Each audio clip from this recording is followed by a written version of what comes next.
I'd never been one to believe in the supernatural. But what happens to me and my girlfriend on that road trip? Something changed. It's taken me a while to gather the courage to write this, and even now I can feel its eyes on me sometimes as I type. I've only been able to get a paragraph or two before I stop. But someone has to know.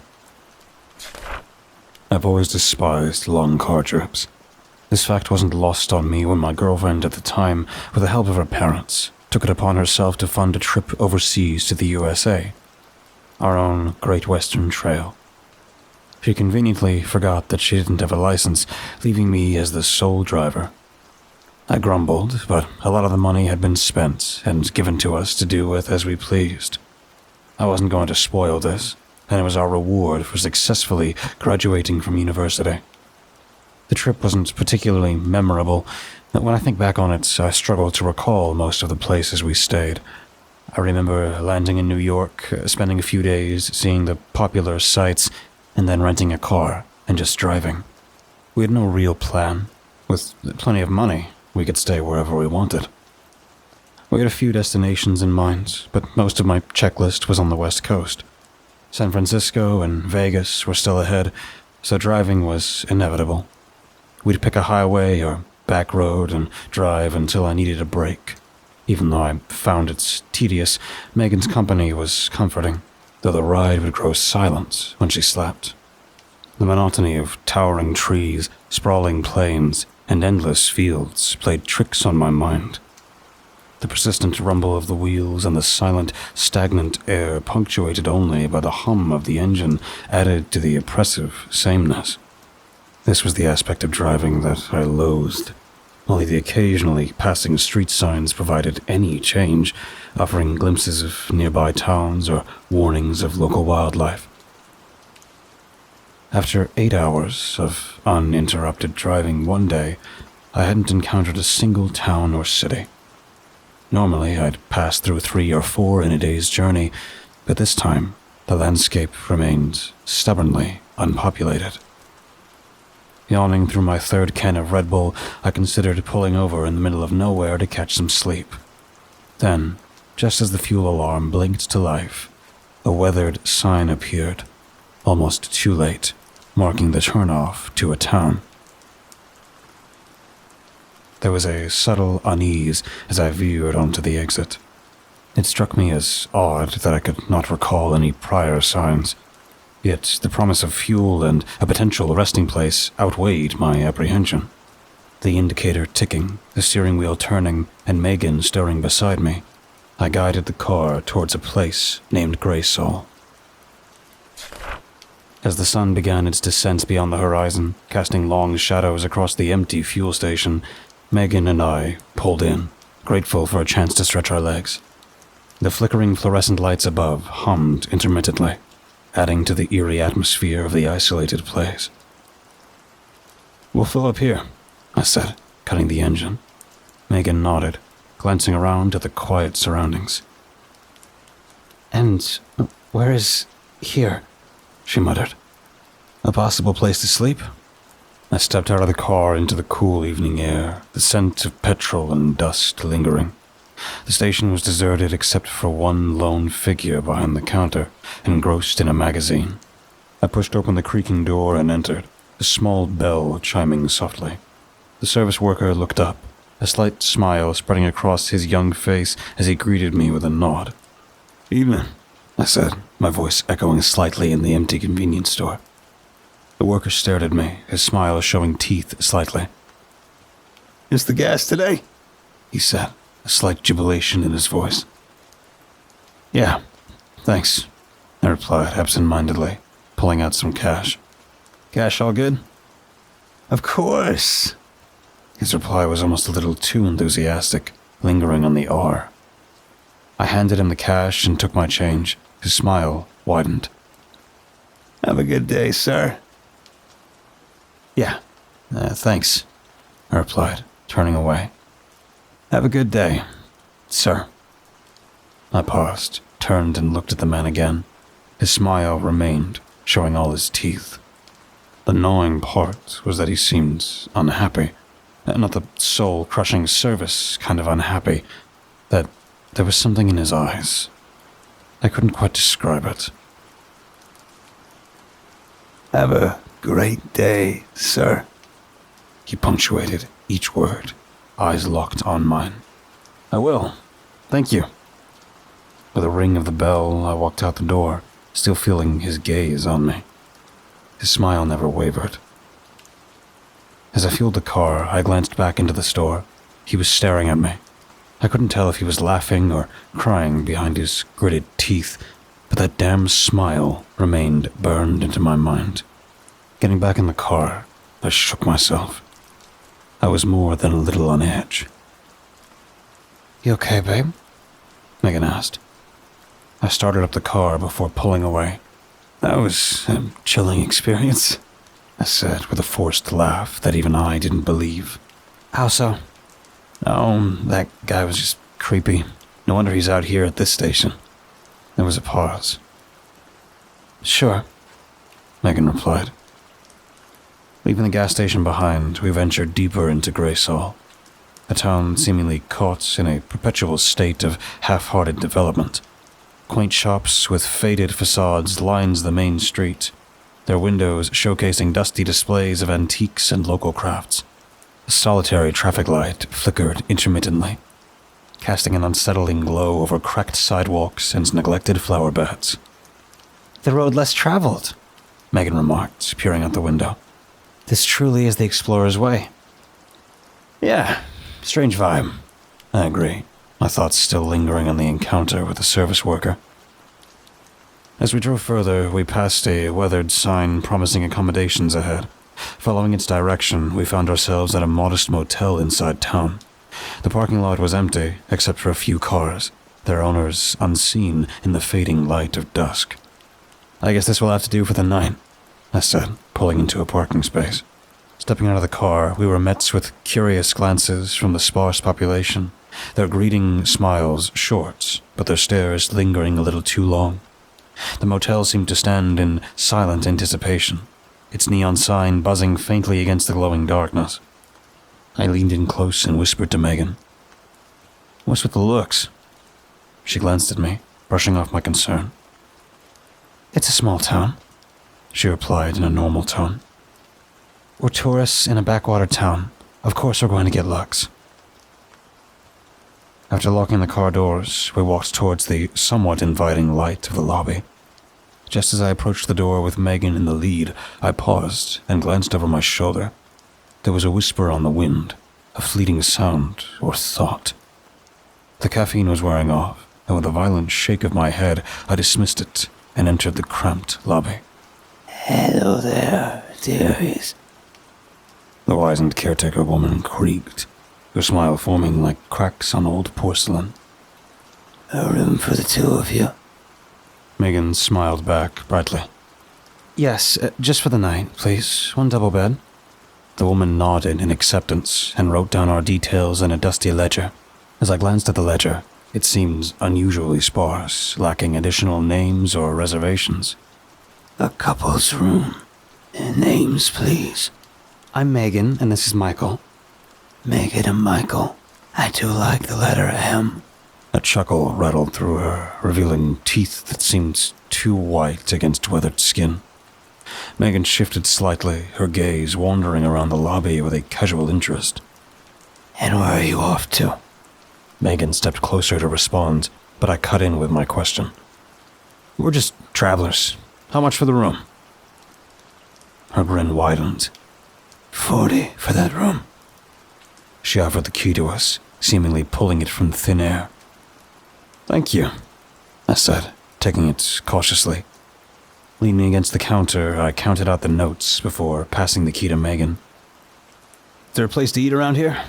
I asked, handing over the money. Eat? She seemed surprised. Best not to linger when it gets dark. There's a vending machine with snacks. I'm sure you'll be okay. I glanced outside. Darkness had fallen swiftly, cloaking the town like a shroud. Okay, I nodded. The woman took the money. Have a great day, sir. Sure. I turned to step away, but her grip suddenly tightened on my wrist, making me look back. Her eyes pleaded, and her teeth gleamed brightly as her smile stretched her wrinkled skin. I stood there in confusion, and her grip tightened. Have a good day, sir. I was shocked by her sudden strength and didn't move.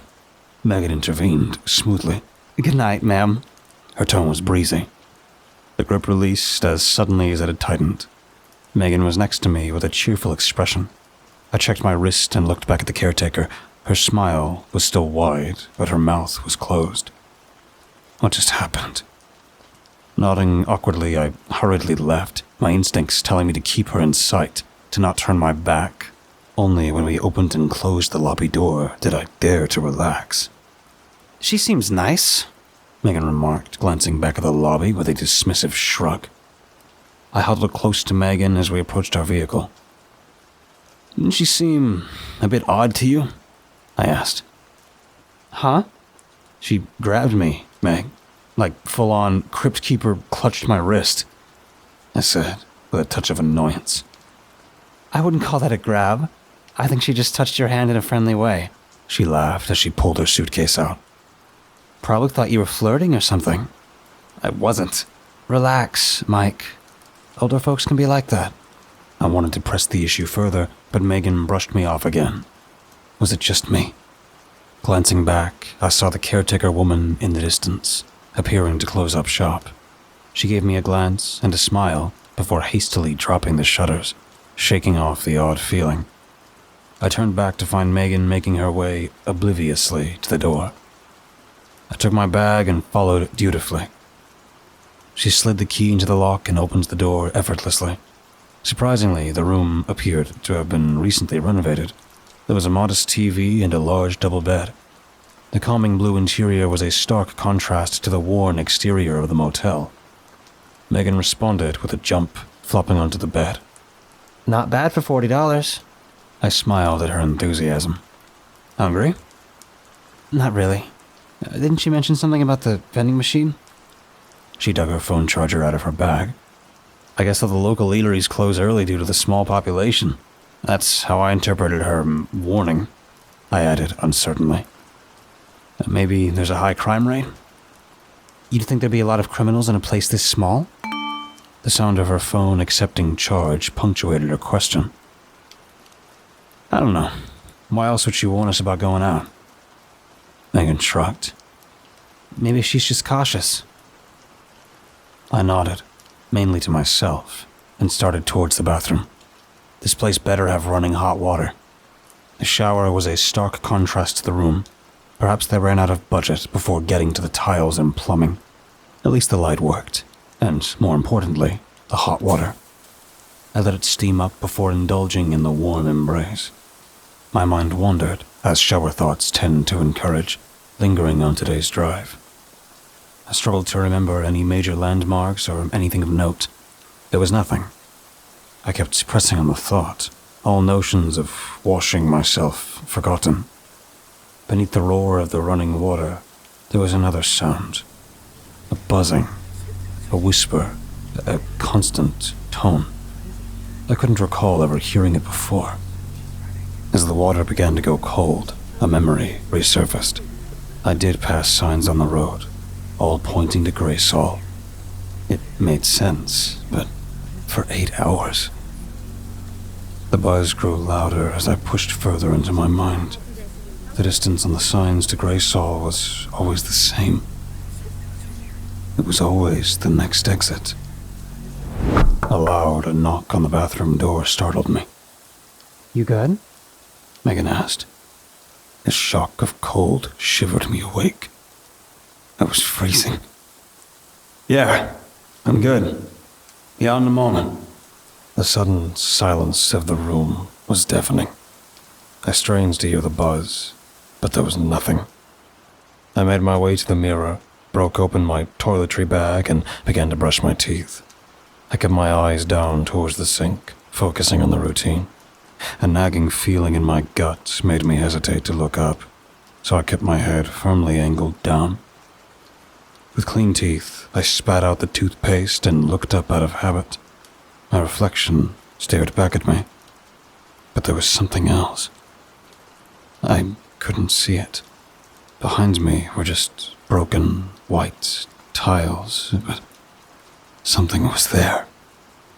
Dread crept through me as I remained still, locked in a staring contest with my own reflection.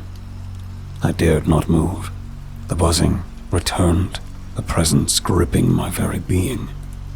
It was as if I stood on the edge of a cliff, knowing full well that stepping off would be fatal. I knew that if I glanced slightly to the left of my shoulder, my life would be over. Time passed, I don't know how long, before I closed my eyes. The feeling slowly dissipated, and I stepped away from the sink and out the bathroom door into the bedroom. My breath was heavy, buried deep in my stomach. Every movement felt like dragging boulders. Only when I opened my eyes and saw Megan lying casually on the bed with her phone did I let out a shudder of relief. "You were in there a while," she remarked, not looking up. "You'd better get some sleep." "I think so." I made my way to the edge of the bed and climbed in, my neck stiff and taut. I couldn't even glance behind me. Something was there, and I knew it meant the end. Laying on my back, I turned my head toward Megan, a protest forming on my lips. It got stuck in my throat as the oppressive blanket of dread fell over me, digging into my back and spine. I stopped myself as my stomach dropped again, the pits of my being filled with hollow trepidation. The words were stuck in my throat. I wanted to say it, to desperately convey that something was wrong, but terror engulfed me. "What's that, babe?" Megan asked, her tone light. "Nothing. I just need sleep," I muttered in defeat. The feeling receded. The disquieting unease left me. She smiled and gave me a peck on the cheek. "I'll leave you alone tonight so you can rest up. Maybe tomorrow will be better." I could only nod. It felt as if my blood had been drained from my body. Surely I looked hollow, or my skin void of color. But her reaction remained cheerful and flirty. She turned away, set her phone's alarm for the morning, and nestled into the covers. I did not sleep. I lay on my back, staring at the ceiling. Time passed in a haze, the seconds bleeding into minutes, minutes stretching into infinity. My eyes adjusted to the dim light fluttering through the thin curtains, and I began to notice the minute details of the ceiling above me. Tiny cracks splintered across the plaster, the paint already beginning to peel from its fresh coat, revealing faint water stains and the occasional cobweb as a finished flourish. I could make out the slight variations in texture where the roller marks overlapped during the last haphazard paint job. My mind fixated on these imperfections, a desperate attempt to anchor myself in the mundane. Yet the oppressive feeling lingered, a weight on my chest. It wasn't as long as before, but its presence was undeniable.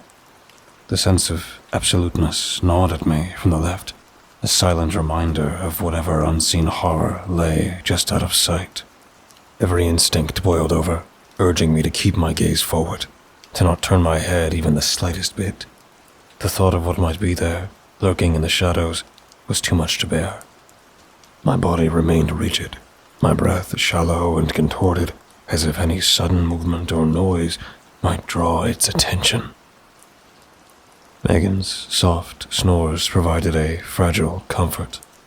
I wanted to wake her, to share the burden, but the words wouldn't come. I was trapped, a prisoner to this unseen menace. As the hours dragged on, sleep eluded me. The darkness outside deepened, the walls pressing in as if to crush the very air from my lungs. I clung to the small details of the ceiling, using them as a lifeline to stave off the encroaching fear, knowing that dawn was still hours away. I couldn't bear another moment of this. Slowly, I lifted myself from the bed and made my way to the door, keeping my head still, Hunger had set in. I moved silently, cautiously crossing the cold car park to the glow of the vending machine. Inside, a variety of snacks looked faded from the sun. I pulled out a note and fed it to the machine, the normality of the action distracting me from turning around. The machine accepted the note, and I pressed the combination, awaiting something to take my mind off the dark. The spools spurred to life as the snack slid forward and then down. I bent down to retrieve it. That's when the chanting began. I turned slowly towards the sound, an uncomfortable twisting in my gut rising to my throat. Ahead, a gathering of people stood in a crescent shape inside the park by the motel, including the service worker and caretaker woman. They surrounded a small pile of random items, illuminated faintly by the park lights. Even from this distance, I could discern the silhouettes. A pair of glasses, a map, a wallet, and keys. The chant resonated through the still night, each syllable rolling off their tongues with a rhythm that felt both ancient and powerful. The words were guttural and melodic, filled with a haunting cadence that sent shivers down my spine. As the group circled the mundane items laid out in ritualistic precision, their voices rose and fell in a foreign, almost otherworldly harmony. The air seemed to vibrate with each intonation, weaving an invisible web of dread around me. My heart pounded and my skin prickled as if the very air was charged with dark energy.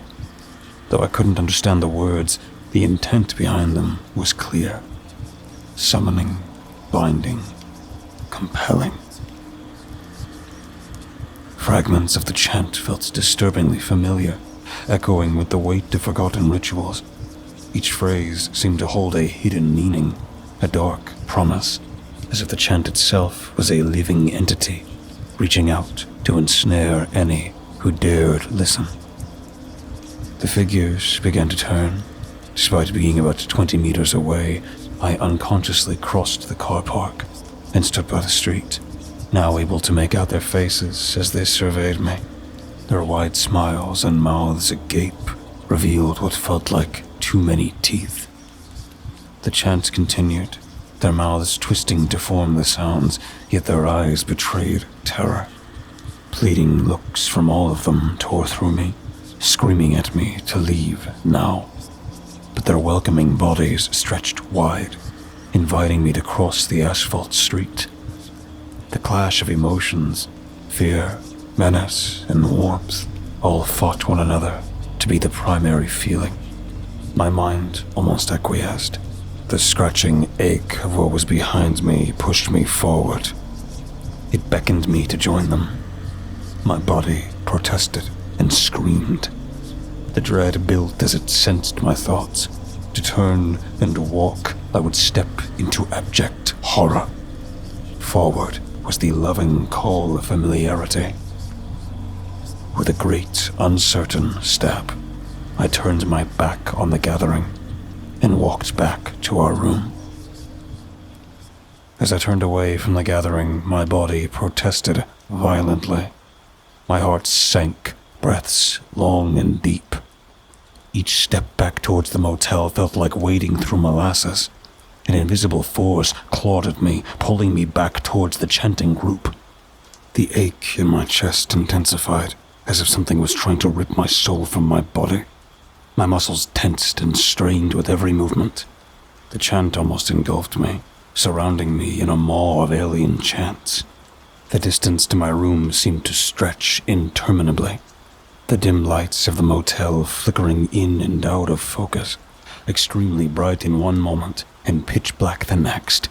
Each step forward was a battle against an unseen force that grew stronger with every passing second. My mind reeled, assaulted by a barrage of whispered temptations and threats that made my skin crawl. I could feel the dark energy digging into me, its tendrils wrapping around my very essence, threatening to pull me apart. A cold sweat broke out on my forehead, and my vision blurred with the effort of resisting to pull. Every fiber of my being screamed in protest, urging me to turn back to the comfort of the gathering behind me. The door to our room was just ahead. My hand trembled as I reached out, fingers barely grazing the doorknob. I looked forward as I felt the door, but my consciousness felt miles away. Each touch of reality was such a distance, it bedraggled my mind. With a Herculean effort, I twisted the knob and stumbled inside, collapsing against the door as it swung shut behind me. The sight of Megan lying asleep on the bed brought everything into focus. My heart pounded in my ears, but I was slowly coming back to its senses. I looked around the dark room. I was here. Everything was back in its place. I strained again to hear the outside. Nothing. I paused and hesitated to look over my shoulder. Nothing. I turned and cautiously looked over my left shoulder to the door. Nothing. I locked the door slowly, made my way to the bed, and crawled inside. I felt I wanted to say something to Megan or awaken her, but something held me back. The fear I felt before was distant, lingering in the back of my mind. The thought was different now. It was almost as though it would become real if I acknowledged what happened. I listened one more time, trying to make out any sound of what was outside. Nothing. I slid closer to Megan, wrapped tightly around her, and chose to forget. Sleep was not too far behind. I woke up in a sudden panic. Upright, I observed the surroundings. The nice calm blue of the room was brightened by the subtle sun through the blinds. Morning had arrived, and Megan walked out of the bathroom, brushing her teeth. "Sleep well?" she asked. I took a brief moment to stabilize myself and breathed deeply. "I think it's best we keep moving," I replied slowly. She smiled and made her way back into the bathroom. By the time she finished up, I had packed our bags and was walking out the door. "Why the rush?" she laughed. I didn't stop. I opened the door and noticed our vehicle where we had parked it. I loaded it up and was ready to leave. Megan climbed into the passenger side with a confused grin. I had started the car. "Why so sudden?" "I have to drop the key off, babe." I drove closer to the lobby. The shutters were still down. I pulled the handbrake and took the key from her hand. "I'll drop him off. Be 2 minutes." I got out and hurried to the chute. Glancing around, the park seemed normal in the light, but the ominous feeling lingered in the air. Keys deposited, I rushed to the car and slammed the door shut, locking the doors for good measure. Megan rolled her eyes and sighed. With glances in the mirror and a careful foot, I made my way towards the highway and the open road. I kept checking. Every minute or so, I surveyed the town as we traveled. We were up pretty early for the cozy little town, which seemed deserted. It was not long until we had left the confines of Grey Soul and were back out through the woods. "You gonna tell me what that was about?" Megan asked. I looked at her and feigned a nonchalant smile. Cozy little hideaway towns are not my thing. I'm keen for the big smoke, as they say. "So you didn't sleep?" I didn't know why I didn't tell her. Part of me wanted to keep the truth as a lie. I wanted to keep her safe from whatever that was. I sighed and I relented and opened up my thoughts. "All right, so..." Another part of me screamed in terror as a rising feeling tingled my neck. I stopped myself again. A glance in the rearview mirror, and I could sense it again. It was behind me, in the back. But all I could see was the back window and the suitcases lying on the seats. It was still there. I couldn't look again. I looked away from the mirror and straight ahead. Yeah, average sleep," I hesitantly stated. "Are you okay?" I paused and nodded. Megan seems to have accepted that answer and went back to idling. I wanted to say more. I was screaming in my mind, but it stopped me. The tension in the car was palpable, my mind racing with the events of the night before and what lingers behind us. Megan leaned back in her seat, quietly scrolling through her phone. I tried to focus on the road ahead, but the unease in the pit of my stomach wouldn't let up. Minutes passed, and the silence between us grew heavier. The winding road seemed to stretch endlessly, the trees blurring into a monotonous green. Suddenly, a faint flash of red and blue lights appeared in the distance, reflecting off the rearview mirror. My pulse quickened, but I kept my eyes fixed straight ahead, refusing to look back. Megan shifted in her seat, noticing the lights as well. "Are those?" She trailed off, her voice tinged with concern. I swallowed hard, gripping the steering wheel tighter. Probably just a routine check," I muttered, trying to keep my voice steady. The lights grew brighter, closer, casting an eerie glow inside the car. I could feel my heart pounding in my chest, each beat echoing the dread I felt deep inside. The urge to glance in the mirror was overwhelming, but I fought it, knowing that looking back might reveal more than just the police car. The siren blipped a short, sharp burst that made me flinch. Megan turns to me, her eyes wide with worry. "What should we do?" "Just stay calm," I replied, though my own nerves were fraying. "I'll pull over." I eased into the car to the side of the road, the lights now glaring in full force through the back window. My hands shook as I shifted the car into park and rolled down the window. The officer approached, his silhouette framed by the flashing lights. Megan's fingers brushed against my arm, a silent gesture of support. "Morning," the officer said, his tone neutral but firm. "License and registration, please." Of course, sir." I pulled out my license and the relevant paperwork from the glove compartment. I handed them over, and he began to scrutinize.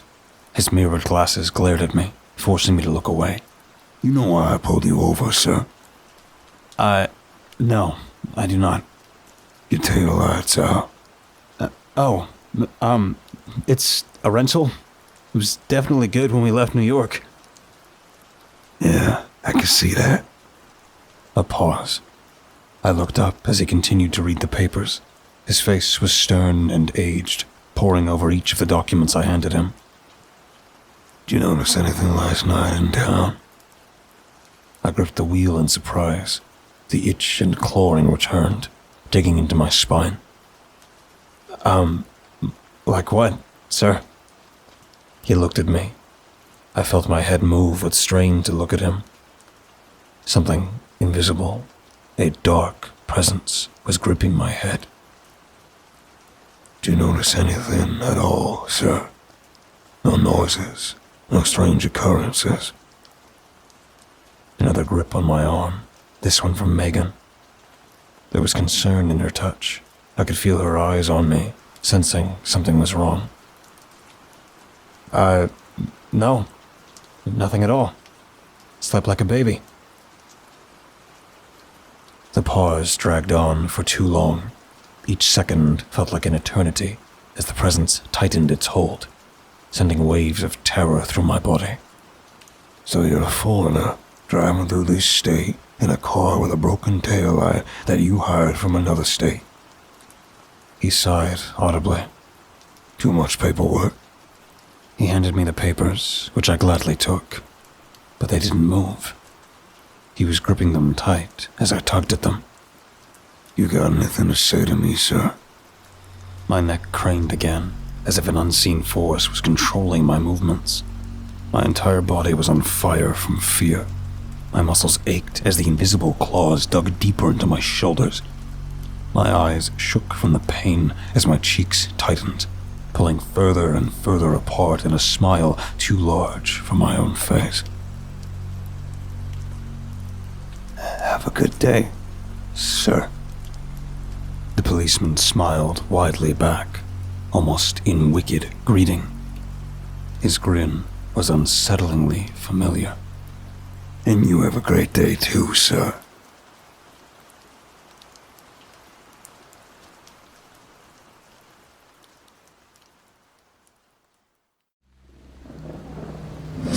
listening and delving with me into the dark together. Please remember to leave a thumbs up and subscribe if you feel so inclined. The more engagement this video gets, the more YouTube will push my content to others. Thus, the following will grow. All stories read in this channel will be available on Spotify, iTunes, and just about everywhere else. Links in the description. Thank you for listening and feeding the cause. We'll be seeing you